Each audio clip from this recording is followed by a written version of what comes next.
Dr. Zara Novak squinted through her telescope, scanning the night sky above the New Mexico desert. The stars twinkled placidly, same as they had for the past week of her research trip. She sighed, rubbing her tired eyes. Maybe Thompson was right. Maybe she was chasing fairy tales. A bright flash caught her attention. Zara blinked, certain she had imagined it. But no, there it was again, a pulsing light growing larger by the second. Her heart raced as she adjusted the telescope's focus. This was no meteor or weather balloon. The object's movements were too controlled, too deliberate. Holy shit, she breathed, fumbling for her phone to record the impossible sight. The glowing object descended rapidly, touching down about a mile from her campsite in a brilliant burst of light. For a moment, Zara stood frozen, her mind reeling with the implications. Then her scientific curiosity kicked in, overriding her fear. She grabbed her field kit and flashlight, nearly tripping in her haste to reach her battered Jeep. The vehicle rolled to life, kicking up dust as Zara sped towards the landing site. This was it, the moment she'd spent her entire career working towards. First contact. As she neared the coordinates, Zara killed the engine and lights, not wanting to startle whatever, or whoever, had arrived. She crept forward on foot, her flashlight beam dancing nervously across the scrubland. A faint humming reached her ears, growing louder with each step. Then she saw it. A sleek, silvery craft about the size of a small bus sat in a clearing, still glowing faintly from the heat of atmospheric entry. Zara's breath caught in her throat as a panel on the side began to slide open. Two figures emerged, and Zara had to stifle a gasp. They were undeniably alien, yet eerily humanoid. Tall and lithe, with iridescent skin that seemed to shimmer in the starlight. Their large, almond-shaped eyes reflected the beam of her flashlight as they turned towards her. Zara raised her hands slowly, trying to appear non-threatening. "Hello," she called out, her voice shaking slightly. "Welcome to Earth. I'm Dr. Zara Novak. I come in peace." The aliens exchanged a look, then the taller one stepped forward. When it spoke, the words seemed to form directly in Zara's mind. "Greetings, Dr. Zara Novak of Earth. I am Salax, and this is my research partner, Vreen. We come seeking knowledge and friendship." Zara's scientific mind raced with questions, but she forced herself to remain calm. "I'm honored to meet you, Salax and Vreen. May I ask where you're from?" "We hail from a world you call Kepler 186f, Salax replied. "Our civilization has long observed your planet, but this is our first direct contact mission." Vreen moved closer, its large eyes blinking curiously. "Dr. Novak, we have studied your languages and customs, but we seek a deeper understanding. Would you be willing to act as our guide to human culture?" Zara nodded eagerly, her earlier fatigue forgotten in the face of this extraordinary encounter. "Of course. I'd be happy to teach you about Earth. But first, we should probably move somewhere less exposed. My campsite isn't far. Would you like to join me there?" The aliens conferred briefly, then Salax turned back to Zara. "We accept your offer, Dr. Novak. Our craft has engaged its cloaking technology, so we need not worry about discovery." As they walked back to her camp, Zara's mind whirled with the implications of this meeting. How would the world react? What wonders could these beings share? And how on earth was she going to explain this to her department head? The aliens moved with a fluid grace that made Zara feel clumsy in comparison. She noticed they seemed to be studying everything intently, the texture of the ground, the desert plants, even the stars above. "Your world is quite different from ours," Vreen commented. "The gravity here feels strange, and your atmosphere is so thick." Zara chuckled. "I imagine it would take some getting used to. What's your home planet like?" As Skalax described a world of crystal spires and purple skies, Zara found herself marveling at how quickly this encounter had shifted from terrifying to almost comfortable. There was an intelligence and curiosity in the alien's manner that resonated with her own scientific nature. They reached her campsite, a simple setup with a tent, a folding table covered in research equipment, and a small fire pit. Zara gestured for her guests to sit while she stoked the embers of her earlier fire. "Please make yourselves comfortable," she said. "I have so many questions for you, but I'm sure you must be tired from your journey. Can I offer you anything? Water? Food?" Salax tilted its head. "We do not require sustenance at this time, but we are curious about human nourishment. Perhaps you could demonstrate." Zara nodded, reaching for her cooler. "Well, I don't have anything fancy, but I can show you a classic Earth camping meal." She pulled out a package of hot dogs and a bag of marshmallows. As she prepared the food over the fire, Zara found herself giving an impromptu lecture on human cuisine, camping traditions, and the cultural significance of sharing meals. The aliens listened with rapt attention, peppering her with questions about everything from the chemical composition of marshmallows to the historical origins of hot dogs. When she offered them each a roasted marshmallow, their reactions were priceless. Vreen's eyes widened comically at the sweet taste, while Salax seemed fascinated by the texture. "Remarkable," Salax mused. "Such a simple thing, yet it carries so much cultural weight for your species." Zara nodded, warming to the subject. Food is a huge part of human culture. It brings people together, marks important occasions, and can even be a form of art. As the night wore on, the conversation ranged from the profound to the mundane. Zara found herself explaining everything from global politics to the rules of baseball. In return, the aliens shared tantalizing glimpses of their own world and the advanced technology that had brought them to Earth. As the first hints of dawn began to lighten the sky, Zara realized they had talked through the entire night. She stifled a yawn, suddenly aware of her exhaustion. Salax noticed her fatigue. "We have imposed on your rest cycle, Dr. Novak. Perhaps we should allow you time to recover." Zara shook her head, not wanting the encounter to end. No, I'm fine. This is far too important for sleep. But what happens now? Will you be returning to your ship?" Vreen and Salax exchanged a look that Zara couldn't quite interpret. Finally, Salax spoke. "If you are amenable, Dr. Novak, we would like to continue our cultural exchange. Our mission parameters allow for extended interaction. Would you be willing to act as our guide for a more immersive experience of human life?" Zara's mind raced with the possibilities and the potential complications. Keeping their presence a secret would be challenging, but the opportunity to learn from these beings was too incredible to pass up. "I'd be honored," she said firmly, "but we'll need to be careful. The world isn't ready to know about you yet." As the sun rose over the desert, casting long shadows across the campsite, Zara realized her life had changed irrevocably. Whatever came next, she knew it would be the adventure of a lifetime. The morning sun beat down on Zara's jeep as it bounced along the dusty road leading away from her campsite. In the passenger seat, Salax peered curiously at the passing landscape, while Vreen was crammed somewhat awkwardly in the back, long limbs folded to fit in the confined space. "So, where exactly are we going, Dr. Novak?" Salax's telepathic voice echoed in Zara's mind. "Call me Zara," she replied, still marveling at their method of communication. "And we're heading into town. If you want to experience human culture, we need to get you some clothes. No offense, but your natural look might attract attention." Vreen leaned forward, iridescent skin shimmering in the sunlight. "Fascinating. Your species uses artificial coverings as a social norm." Zara chuckled. "That's one way of putting it. Clothes serve practical purposes too. Protection from the elements, for instance. But yeah, walking around naked is generally frowned upon." As they approached the outskirts of the small desert town, Zara's mind raced with plans. How was she going to explain her unusual companions? How could she show them human life without risking exposure? "Okay," she said, pulling into the parking lot of a small thrift store. "We'll get you some clothes here. Remember, try to act, well, human. No telepathy in public, okay?"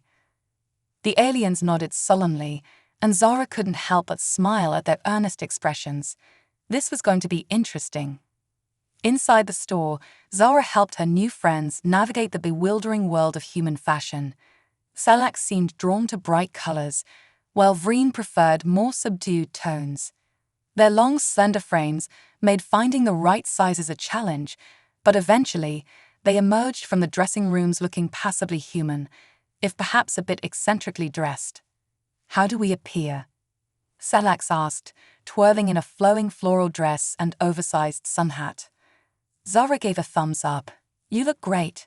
Very tourist chic." As they pay for their new outfits, thankfully, Zara had enough cash to avoid any awkward credit card situations. The shop owner eyed them curiously. "You folks in town for the UFO festival?" she asked. Zara froze for a moment, then forced a laugh. "Oh, yeah. Just couldn't resist the allure of little green men, you know." The owner nodded knowingly. "Well, you came to the right place. Enjoy your stay." As they left the store, Vreen turned to Zara. "What is this UFO festival the human mentioned?" Zara groaned inwardly. Of all the towns to visit, they had to land near Roswell during festival season. But then a plan began to form in her mind. "Actually," she said slowly, "this might be perfect. The festival celebrates the idea of alien visitors. Everyone there will be dressed up and acting strange. You'll blend right in." And so Zara found herself guiding two very real aliens through a festival dedicated to fictional ones. The irony wasn't lost on her. They wandered past booths selling alien-themed trinkets, watched amateur ufologists give impassioned lectures, and marveled at the elaborate costumes some attendees wore. "These depictions of extraterrestrial life are quite inaccurate," Salax observed, eyeing an inflatable green alien with an oversized head. Zara nodded. "Well, humans have been imagining what aliens might look like for centuries. I guess the real thing is a bit more subtle." As they walked, Zara found herself playing tour guide not just to human culture, but to the peculiar subculture of UFO enthusiasts. She explained conspiracy theories, recounted famous sightings, and tried to contextualize the human fascination with extraterrestrial life. "Your species seems to have a complex relationship with the idea of alien life," Vreen noted. "Both fear and longing. Why is that?" Zara considered the question. "I think it's about our place in the universe. The idea that we're not alone is both thrilling and terrifying. It challenges our notion of what it means to be human." As the day wore on, Zara's alien companions seemed to relax into their roles as festival attendees. They asked questions of the vendors, sampled peculiar alien-themed snacks, and even posed for photos with other costumed participants. The real challenge came when they stumbled upon a panel discussion about the possibility of peaceful alien contact. Zara watched nervously as Salax and Vreen listened to humans debate the very scenario they were currently living. "These humans have some intriguing theories," Salax whispered to Zara. "Though their concept of interstellar travel is rather quaint." Zara shushed them gently, acutely aware of the irony of the situation. Here were two actual aliens, sitting in on a discussion about hypothetical alien contact, while she, a scientist who had dreamed of this moment her entire career, had to pretend it was all just speculation. As the panel wound down, one of the speakers posed a question to the audience. "If aliens arrived tomorrow, what would you want to show them about humanity?" Without thinking, Zara raised her hand. When the moderator called on her, she stood, suddenly aware of Salax and Vreen's intense focus. "I think," she began, her voice stronger than she expected, "I'd want to show them our curiosity. Our drive to explore and understand. It's what brought us out of caves, led us to split the atom, and sent us to the moon. It's our greatest strength and sometimes our greatest weakness, but it's fundamentally human." As she sat down, she noticed Salax and Vreen exchanging a meaningful look. Had she said too much?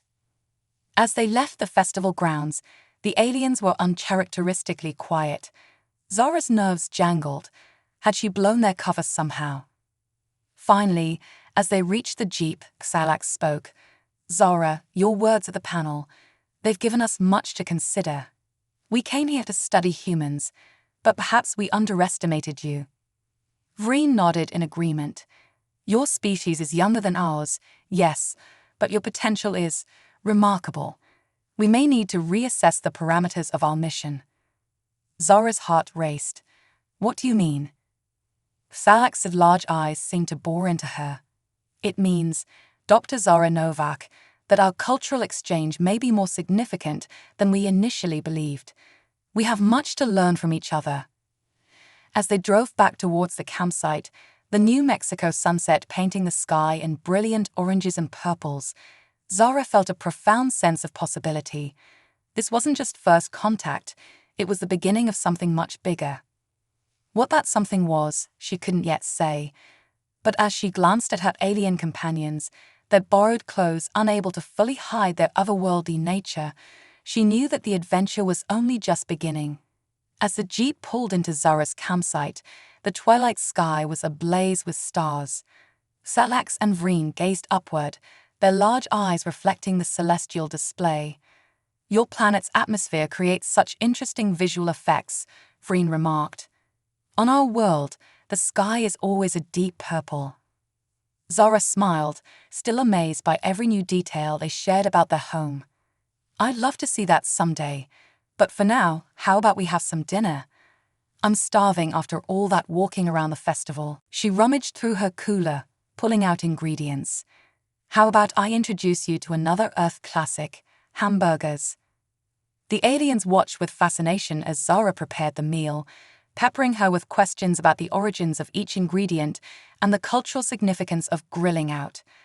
As the patty sizzled on the portable grill, a thought occurred to Zara. Hey, I just realized, can you even eat our food? I mean, is it safe for your biology? Kylax made a sound that might have been a laugh. Do not worry, Zara. Our digestive systems are highly adaptable. We can process a wide variety of organic matter. Well, that's a relief, Zara chuckled. I'd hate to poison my first alien visitors. As they sat around the campfire, enjoying their burgers, which the aliens seemed to find delicious, Zara's curiosity got the better of her.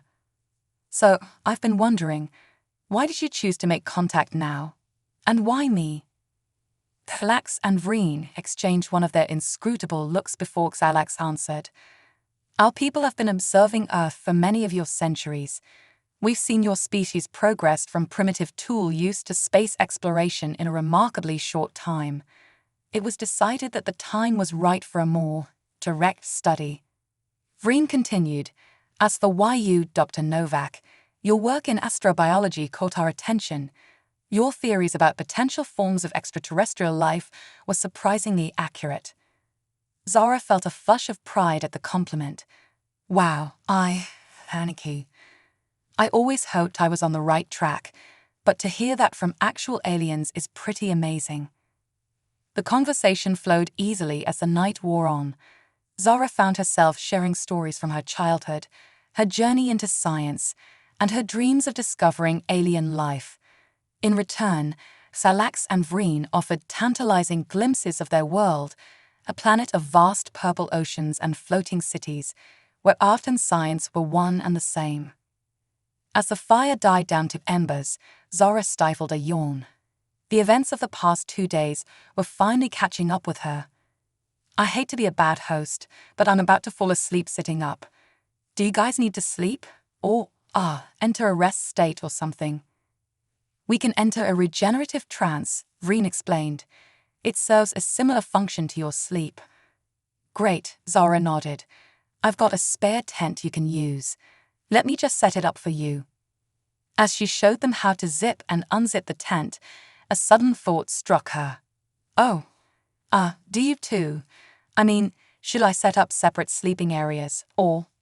Hexalax tilted its head in confusion. I do not understand. Why would we require separate areas?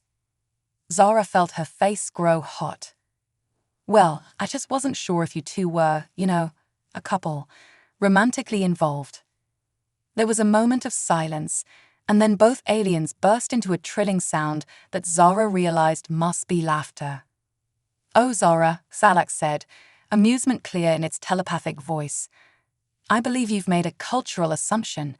Vreen and I are research partners, yes, but the concept of romantic coupling, as you understand, it doesn't exist in our species." Vreen nodded, still emitting the trilling laugh. "Indeed, our method of reproduction is quite different from yours. We undergo a process of cellular division when our population requires expansion." Zora's scientific curiosity immediately overrode her embarrassment. "Cellular division? Like mitosis? That's fascinating. So you don't have sexes or genders as we understand them?" "Not as such, no," Salax confirmed. "These are uniquely human concepts, it seems." Zora's mind reeled with the implications. "Wow. I'm sorry for the assumption. I guess I'm still thinking in very human terms." Vreen's large eyes crinkled in what Zora was learning to recognize as a smile.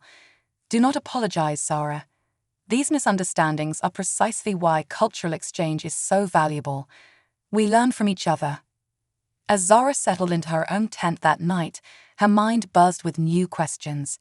How many other assumptions was she making without realizing it? What other surprises did her alien visitors have in store? She drifted off to sleep, dreaming of purple skies and beings that defied human understanding. The next morning, Zara awoke to the smell of coffee. Confused, she unzipped her tent and stepped out into the dawn light. There, hunched over her camping stove, were Salax and Vreen, attempting to operate the coffee maker. "Good morning, Zara," Salax greeted her. "We observed your daily ritual of consuming this stimulant beverage and thought we would attempt to prepare it for you." Zora blinked, touched by the gesture and amused by the sight of two advanced aliens struggling with a simple coffee maker. "That's really thoughtful of you. Here, let me show you how it works." As she guided them through the process, Zara marveled at how quickly the extraordinary had become almost routine. Here she was, making coffee with extraterrestrial beings as if it were the most normal thing in the world. But as they sat sipping their coffee, which the aliens found fascinating but didn't particularly enjoy, Zara knew that their peaceful morning couldn't last. The wider world was waiting, and with it, countless complications. "So," she said, setting down her mug, "what's our plan for today? We can't keep hiding out in the desert forever." Salax nodded solemnly. "You are correct, Zara. We must consider our next steps carefully. Our mission was to study human culture, but our interactions with you have already exceeded our initial parameters." Vreen added, "We find ourselves at a crossroads. Do we reveal ourselves to your wider society, or do we continue our observations in secret?" Zara took a deep breath, weighing the monumental decision before them. The fate of two worlds seemed to hang in the balance. "I think," she said slowly, "that we need more information before we can make that choice, and I have an idea of how to get it." Zora's plan was simple, if not exactly risk-free, a road trip. She reasoned that to truly understand human culture, Salax and Vreen needed to see more than just a small desert town and a UFO festival. They needed to experience the diversity of American life firsthand. "We'll take my Jeep," Zora explained, spreading out a map on the hood. "We can hit a few major cities, some national parks, maybe even make it to the coast. It'll be a whirlwind tour, but it should give you a broader perspective." Salax and Vreen exchanged one of their silent communications before nodding in agreement. "This plan has merit," Salax said. "But how will we avoid detection during such extensive travel?" Zora grinned. "That's the beauty of it. America is huge and diverse. As long as we're careful, you'll just be two more unusual tourists in a country full of them." And so began their unconventional odyssey across the American Southwest. They set out early, the Jeep loaded with camping gear and snacks. Zara couldn't help but feel a thrill of excitement as they'd pulled onto the highway. This was either the adventure of a lifetime or the beginning of an interstellar incident. Their first stop was the Grand Canyon. As they stood at the rim, gazing out at the vast, colorful expanse, even the typically composed aliens seemed awestruck. "The scale of this geological formation is Humbling, Vreen murmured. Zara nodded. That's why we preserve places like this. They remind us of our place in the grand scheme of things. From there, they drove to Las Vegas, where the aliens were simultaneously fascinated and bewildered by the neon-lit excess of the Strip. Your species willingly participates in games of chance where the probability of loss is high. Selax asked as they watched tourists feed coins into slot machines. Zara chuckled. Yeah, humans aren't always the most logical creatures. But that's part of what makes us interesting, right? As they traveled, Zara found herself acting as both tour guide and cultural interpreter. She explained everything from the intricacies of highway etiquette to the historical significance of roadside attractions. The aliens, for their part, were insatiable in their curiosity, asking questions about every new sight and custom they encountered. One evening, as they sat around a campfire in Yosemite National Park, Vreen posed a question that caught Zara off guard. Zara, we have observed that humans often form pair bonds. Yet you travel alone. Is there no one with whom you share a special connection? Zara felt her cheeks grow warm, and not just from the fire. Well, my work has always been my priority. It doesn't leave much time for dating. Axelax tilted its head. But surely the pursuit of knowledge and the formation of emotional bonds are not mutually exclusive. Zara stared into the flames, considering. I guess I always thought they were. Maybe I've been too focused on finding life among the stars to see what's right here on Earth. The conversation left Zara contemplative. She'd spent so long looking up at the sky, searching for signs of alien life, that she neglected parts of her own life. The irony wasn't lost on her that it took actually meeting aliens to make her reconsider her priorities. As they continued their journey, making their way towards the California coast, Zara found herself opening up more to her alien companions. She shared stories of her childhood dreams, her struggles in academia, and her hopes for the future. In return, Thalax and Vreen revealed more about their own society, its achievements, its challenges, and its hopes for peaceful contact with other intelligent life. One afternoon, as they drove through a redwood forest, Thalax suddenly stiffened in the passenger seat. Zara, stop the vehicle, it said urgently. Zara pulled over, alarmed. What's wrong? Thalax's large eyes were focused on something in the distance. I believe we are being followed. Zara's heart raced as she peered into the rearview mirror. At first, she saw nothing. Then, a black SUV came into view, moving slowly down the winding forest road. Maybe it's just another tourist, she suggested, trying to keep her voice calm. Vreen shook its head. Unlikely. This vehicle has been maintaining a consistent distance behind us for the past 47 minutes. Zara's mind raced. Had someone from the UFO festival recognized them? Or worse, had some government agency picked up on the aliens' presence? Okay, she said, taking a deep breath. Let's not panic. We'll take some side roads, try to lose them. If they're really following us, we'll know soon enough. As Zara navigated the Jeep down increasingly narrow and winding roads, the black SUV remained a constant presence in her mirrors. Her palms were sweaty on the steering wheel as she realized the gravity of their situation. If they were caught, what would happen to Thalax and Vreen? What would happen to her? Just as the tension was becoming unbearable, Vreen spoke up from the backseat. Zara, I believe I have a solution, but it will require us to trust you completely.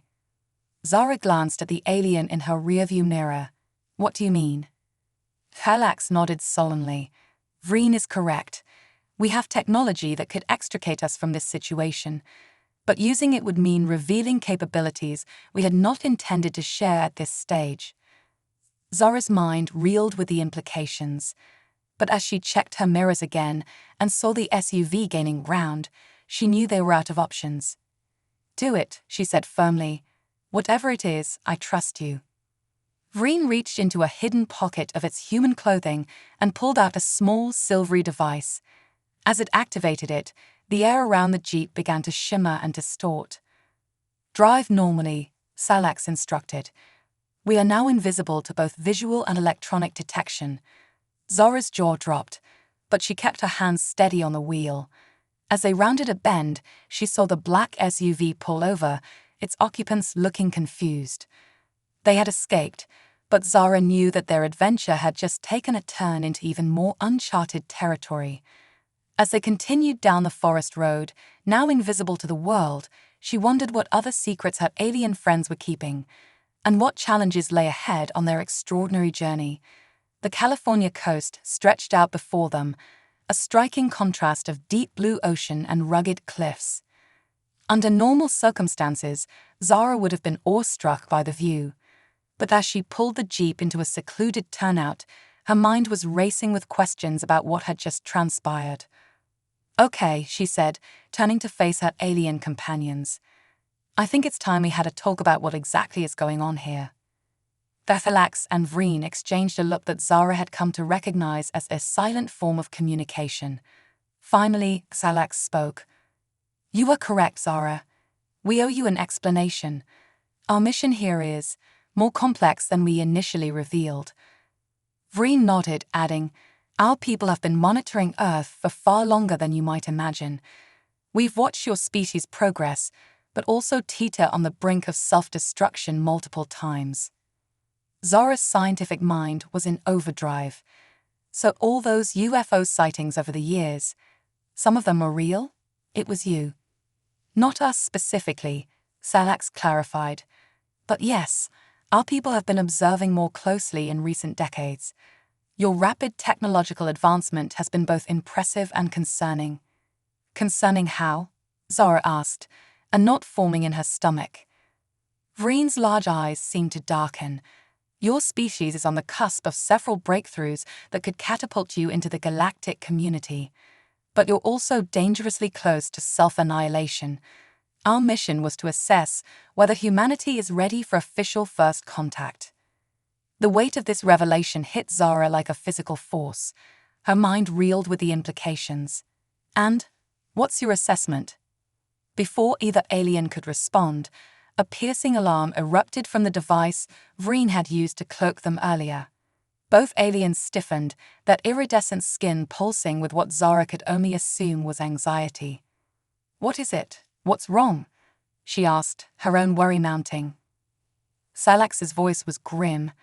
"It appears our presence has not gone unnoticed by your government after all. They've activated a technology that's interfering with our cloaking device." Vreen was frantically manipulating the small silvery object. "I can't maintain the field. We'll be visible again in moments." Zora's heart raced. "What do we do?"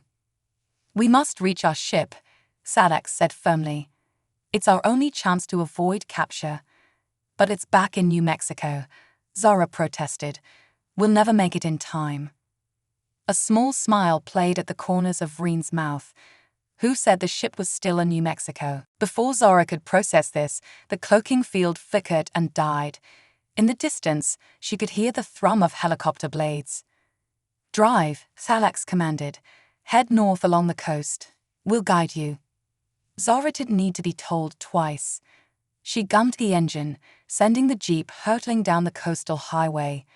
In her rearview mirror, she could see black helicopters appearing over the horizon. What followed was the most intense car chase of Zora's life. She weaved through traffic, took hairpin turns at breakneck speeds, all while Thalax calmly gave her directions. Vreen, meanwhile, was doing something with that alien technology that seemed to be jamming their pursuers' communications. "There," Thalax suddenly shouted, pointing to a barely visible dirt road leading up into the hills. Zara wrenched the wheel, sending them bumping up the rough track. As they crested a hill, Zara's jaw dropped. There, nestled in a small valley, was the alien's ship. It was larger than she remembered, its sleek silver surface gleaming in the sunlight. "Hurry," Vreen urged. "Their ground units will be here soon." They abandoned the Jeep and raced towards the ship. As they approached, a ramp lowered from its smooth exterior. Zara hesitated for a split second at the threshold. This was it, the point of no return. Thalax extended a hand. "Come, Zora. We need your help to resolve this peacefully. The sound of approaching vehicles made the decision for her. Zara took Stalax's hand and stepped into the ship. The interior was a marvel of advanced technology. Surfaces that looked solid one moment became translucent displays the next. Stalax and Vreen moved with practiced ease, activating systems Zara could barely comprehend. "What's the plan?" she asked, trying to keep the tremor out of her voice. Vreen turned to her, its expression solemn. "We're going to attempt communication with your world leaders, but we need you, Zara. You're our bridge to humanity." Zara's mind spun. How had her simple road trip turned into this? She was a scientist, not a diplomat. But as she looked at her alien friends, she realized that this was exactly what she had spent her entire career preparing for. "Okay," she said, squaring her shoulders. "What do you need me to do?" Stalax gestured to what appeared to be a control panel. "We're going to broadcast a message to every communications device on the planet. We need you to speak for us, to explain who we are and why we're here." Zara's eyes widened. "You want me to announce first contact to the entire world?" Vreen nodded. "Who better? You understand both our worlds now." As the ship hummed to life around them, rising silently into the air, Zara took a deep breath. She thought of all the nights she had spent staring up at the stars, dreaming of this moment. Now it was here, and the fate of two worlds rested on her shoulders. "All right," she said, her voice steadier than she felt. "Let's do this." As Stalax activated the broadcast system, Zara closed her eyes for a moment, gathering her thoughts. When she opened them, she was ready. This was her moment, the culmination of a lifelong dream. And she was determined to get it right. The ship hovered high above the California coastline, its advanced cloaking technology keeping it hidden from Earth's primitive radar systems. Inside, Zara stood before a shimmering holographic display, her heart pounding. Stalax and Vreen flanked her, offering silent support. "We're ready," Stalax said softly. "The broadcast will reach every connected device on your planet simultaneously." Zara took a deep breath, steeling herself. This was arguably the most important moment in human history, and she was at the center of it. No pressure. "Initiating broadcast now," Vreen announced. A small light blinked on, indicating that Zara was live to the entire world. She began to speak, her voice steady despite her nerves. "People of Earth, my name is Dr. Zara Novak. I'm an astrobiologist, and I'm speaking to you from aboard an extraterrestrial spacecraft." She paused, letting the gravity of her words sink in. "I know this sounds impossible, perhaps even frightening, but I assure you, this is not a hoax or a trick. We are not alone in the universe, and our first visitors come in peace." Zara went on to explain her encounter with Stalax and Vreen, their journey across America, and the broader mission of their species. She emphasized the peaceful nature of their visit and the potential for mutual understanding and advancement. "They've been watching us for a long time," she continued. "They've seen our triumphs and our struggles. They know we stand at a crossroads, capable of either self-destruction or of joining a larger galactic community." As she spoke, Stalax and Vreen manipulated the ship's systems, projecting images to accompany Zara's words. Viewers around the world gasped as they saw footage of distant alien worlds, advanced technologies, and the true forms of Stalax and Vreen's species. "I know this is a lot to take in," Zara said, her tone empathetic. "You're probably feeling shocked, maybe even scared. That's okay. This is a monumental moment for our species. But I want you to know that this is an opportunity, not a threat." She turned to look at Stalax and Vreen, smiling. "In the short time I've known them, I've learned that we have so much in common with our visitors. We share a curiosity about the universe, a drive to explore and understand. We have the chance to learn from each other, to grow together." As Zara continued her address, the ship's sensors detected a flurry of activity on the ground. Military jets scrambled, world leaders convened emergency meetings, and social media exploded with reactions. "We're receiving incoming transmissions," Vreen reported. Multiple world governments are attempting to establish contact. Zara nodded, having expected this. People of Earth, she said, her voice taking on a note of urgency. I urge you, especially our leaders, to approach this situation with openness and diplomacy. This is not an invasion or a threat. This is first contact, a moment our species has dreamed of for centuries. She looked directly into the camera, her expression earnest. I've seen the wonders these beings have to share with us. Medicines that could cure our most devastating diseases, clean energy technologies that could reverse climate change, the key to traveling among the stars. But more than that, they offer us a chance to understand our place in the cosmos. As she spoke, something remarkable began to happen. Around the world, people started to gather in streets and town squares, their eyes turned skyward. Despite the initial fear and confusion, a sense of wonder and hope began to spread. We stand at a turning point in human history, Zara continued. The choices we make in the coming hours and days will determine the future of our species. I ask you to choose wisdom over fear, curiosity over suspicion, and hope over hostility. She paused, then smiled. To our leaders, the beings on this ship are ready to begin peaceful diplomatic talks. They have no desire to interfere with our sovereignty or way of life. They come as friends and teachers, if we're willing to learn. Thallax stepped forward, nodding to Zara. She understood. It was time for humanity to hear directly from their visitors. People of Earth, Thallax's telepathic voice resonated through the broadcast. We greet you in peace and friendship. Dr. Novak speaks the truth.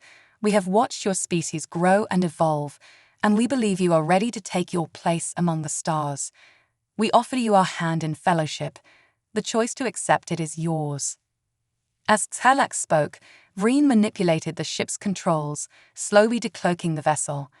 Around the world, people gasped as the sleek alien craft shimmered into view above the California coast. Zara felt a lump form in her throat as she delivered her final words.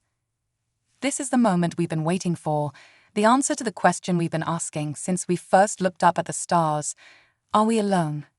Now we know, we are not. And our universe is more wonderful and full of potential than we ever dreamed. With that, the broadcast ended.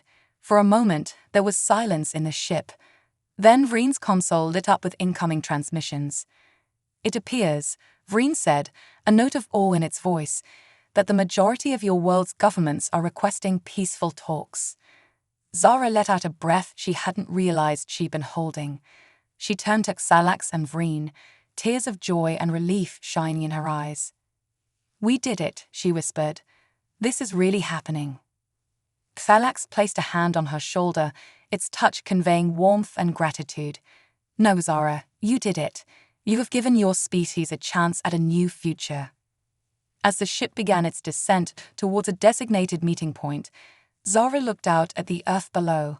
It looked both familiar and entirely new, full of possibilities she had never dared to imagine. This was just the beginning, she realized. There would be challenges ahead, diplomatic hurdles to overcome, and a galaxy of wonders to explore. But in this moment, as humanity took its first steps into a larger universe, Zara felt a profound sense of hope. The road trip that had started as a simple cultural exchange had turned into the greatest journey in human history. And Zara, the scientist who had always dreamed of the stars, found herself at the heart of it all, ready to help guide humanity into its cosmic future.